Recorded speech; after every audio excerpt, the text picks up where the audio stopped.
Hey guys, Sean Bougie, surplusfundsriches.net. Some of you guys have been asking me what is our origin story. Well, we started in North Carolina, and I was a licensed broker, and I was working with a man that was one of the smartest investors I ever met in my life. And we used to put deals together where we'd get the deed from the owner before the foreclosure hit, primarily tax, go down to the foreclosure, and North Carolina has an upset bid. So what we'd be able to do is sell that deed to the bidder. We could give them a call and go, look, you know as well as we do, it's going to get bid up to, at the time, 150 grand. We will sell you the deed for 20 grand. There is 60 grand in debt against it. And we made a deal to give the ex-owner 20 grand. So for 100 grand, you'll be total in and out. You see your contract, you see the deed. It's deeded to us now. We can do this. And because you bought the deed from us, you can pay off the debt, the foreclosing taxes, and own the property and then pay off the other debt.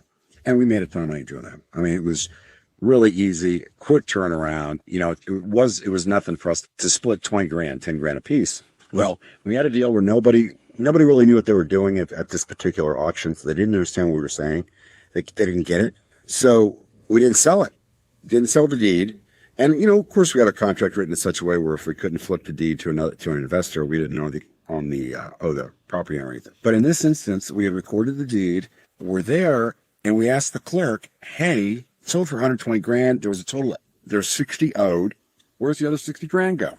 And the clerk said, well, that's surplus funds. It goes back to the last owner prior to sale. We said, okay, here's a copy of our deed. We're the last owners prior to sale. Pay us. No, you got to hire an attorney. Okay, so we went through all that. Well, afterwards, I went down to the bookkeeper's office, and I said, hey, can I get a list? It says on the accounting from when this sold, and we had it, that it's surplus funds paid to the clerk of Superior Court. Can I get that list? It says the account 26,600. And she said, sure. How many years do you want? And I got it. And it was 300 pages. And there were like, I don't know, 30, 40 to a page, but there were at least 10 per page. It was 3,000 surplus fund files on there. And that's how we got into business. We started figuring out how to do this. We usually structured buyout, so we get money to the owner as good faith up front to lock the deal down. And of course, more when we get it out of court. But yes, that is our origin story. We were flipping property. surplusfundsriches.net. Get trained, partner up, get paid.